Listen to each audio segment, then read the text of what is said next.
Hey nerds, what's up? So I am known on here for my love of fantasy and sci-fi because that is my number one genre, the thing I love to talk about, but I do read other things and I read other genres. And I thought today it would be fun to talk about a favorite book from every other genre that I do not talk about usually on this channel. So I gave myself a couple of rules. One, these will all be adult books, so no YA, middle grade, or children's books, and the books could not have any fantasy, sci-fi, or magical realism elements. I wanted these to be as far removed from fantasy as possible, since that's what I normally talk about. And let me tell you, this was difficult because I do read a lot of other genres that dip into fantasy. And in fact, I've talked about this before, but just a lot of genres dip into magical realism in ways I think a lot of people don't recognize, but I digress. So if there's some books you are surprised that I don't choose, think about whether or not they had any magical elements, because that is maybe why they were disqualified. Without further ado, let's jump into it.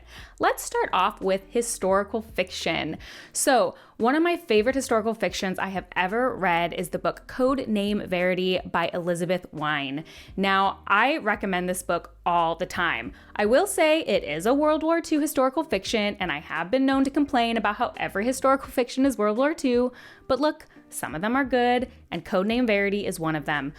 Some things I love about this: female friendship. It's something I always love in a novel, and I think it's portrayed particularly well here. Just some great female characters, a really great emotional story, and I was just completely taken in by this. 5 stars, one of my favorite books the year I read it. And this is a book I actually just recommend out a lot because now that I am known as like a book person in my real life, a lot of people ask for recommendations, and a lot of my friends love historical fiction, and I have never recommended this to somebody who didn't like it. I think it's a huge crowd pleaser, so if you're a historical fiction fan, I highly recommend trying it out. Next up, contemporary fiction, and if you've been around here a while, you'll probably know my answer to this, and it is Anxious People by Fredrik Backman. I absolutely love this book. I love the way that Backman preys on our preconceived notions and even ones we didn't know we had. And I just think the cast of characters in general are very funny and heartwarming. And I finished this book in like a day and a half. I absolutely love it. And again, it's a book I recommend out a lot because I think it has wide appeal. On the opposite end of the feel-good spectrum is my pick for literary fiction, which is In the Shadow of the Banyan Tree by Vadi Ratner. This is a book I read a while ago and is just one of the most beautiful books I have ever read.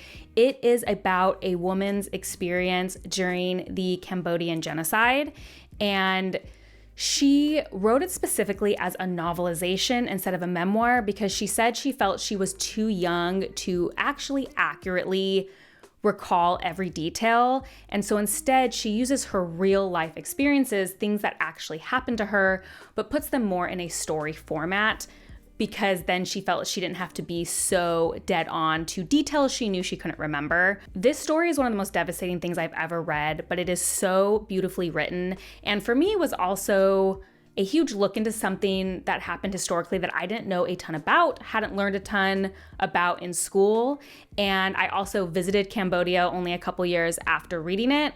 And so it's led me to like a deep dive on that historical event, and just being able to learn new things through a novel is something I always enjoy. But yes, if you are okay with a devastating read, but that is beautifully written, I just cannot recommend this enough.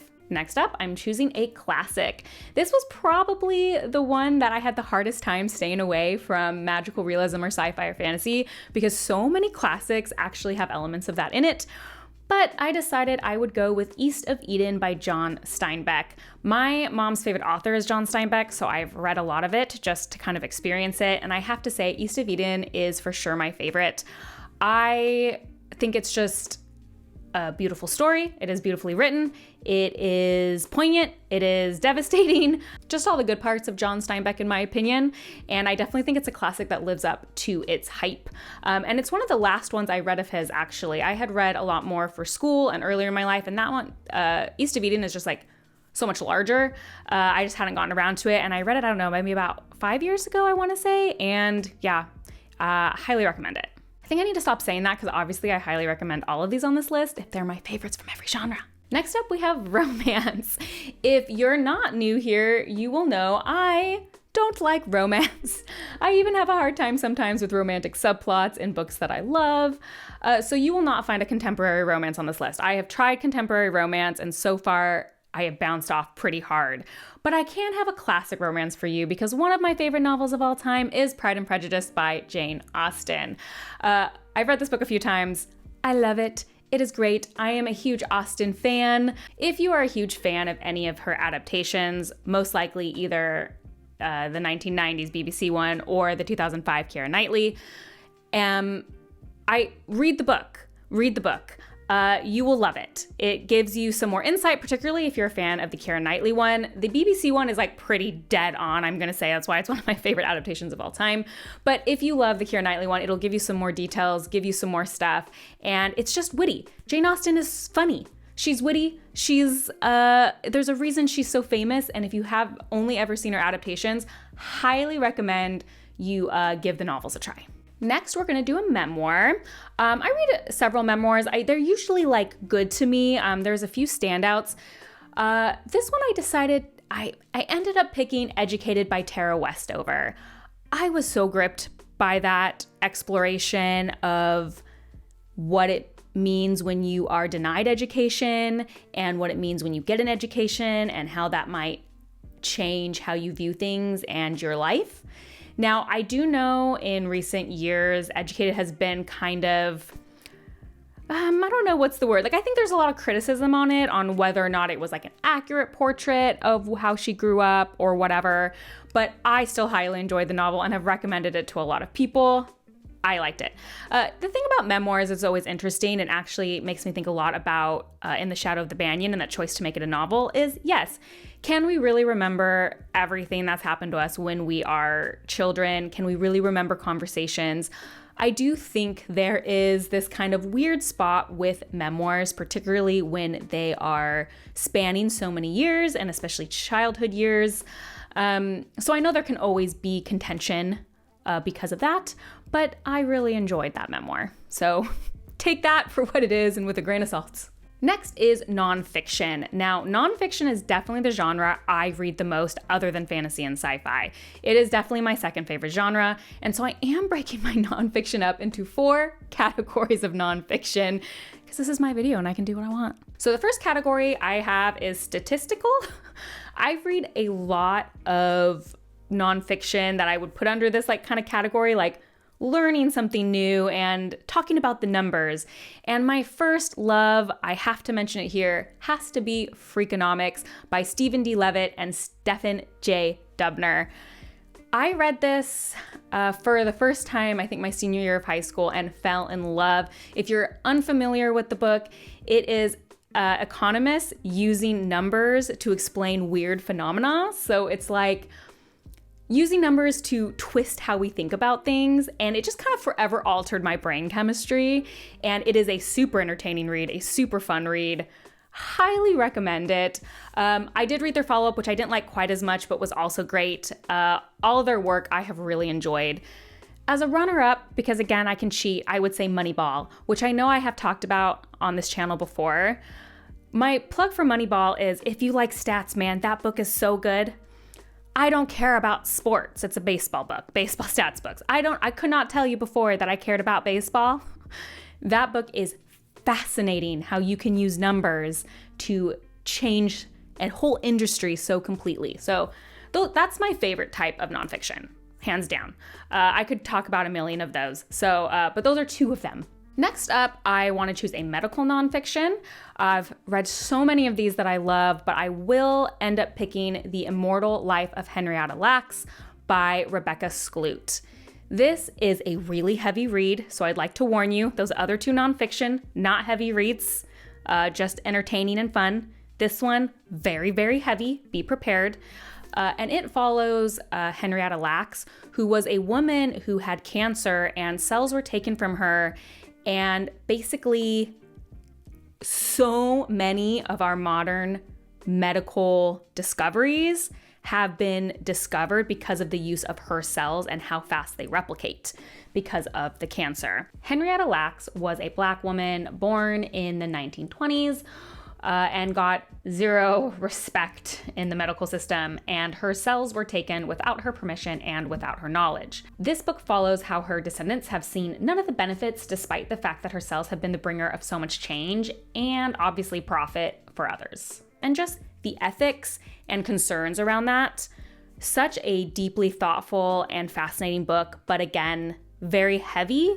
So be warned, but fantastic book. Next, we'll do parenting, which I am not like a huge parenting book reader, but I do dabble, and there have been a few that I really like. And I think the one I'm going to highlight today is The Whole-Brained Child by Daniel J. Siegel and Tina Payne Bryson. I really liked this particular approach. If you're a parent, this one particularly I would say for young children, not teens, more toddler aged, just talks a lot about brain development and what's going on in a brain during like maybe a tantrum or an upset and how you can get through to your children more. And I felt like it had some really concrete tips that I was able to apply in my life and really benefit from. That's something I really like about a parenting book. My kind of rules about parenting advice is it cannot make you feel guilty for messing up because everybody messes up. And 2, it needs to be concrete and not some like high and mighty thing. Like I need you to give me actual actionable items. And I really liked this book for that. So if you're looking for something, I recommend that. And finally, my last category in nonfiction is self-help, which admittedly, this is definitely the area I read the least of in terms of nonfiction. I'm not usually a huge self-help person, but I have read some good ones. And the one I want to highlight today is Crucial Conversations, and it has a lot of authors, so you can see them on the screen.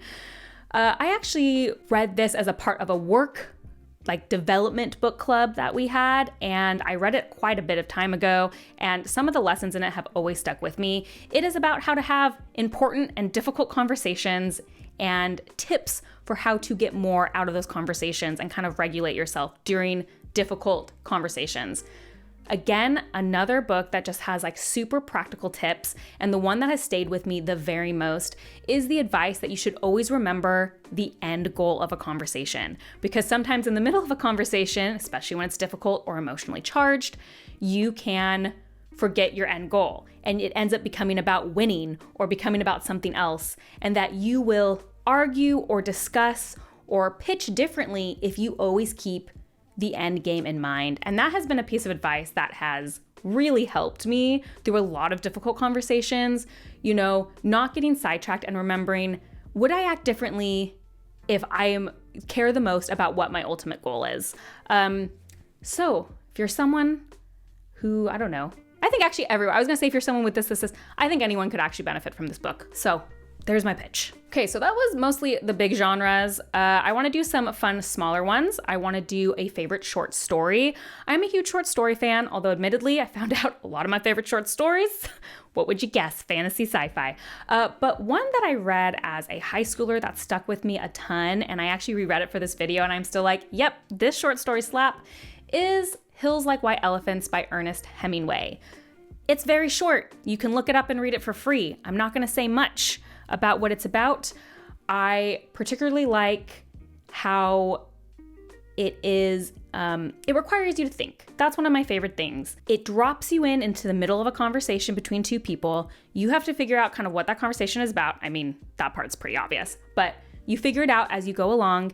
And there's so much character in so little time, in my opinion.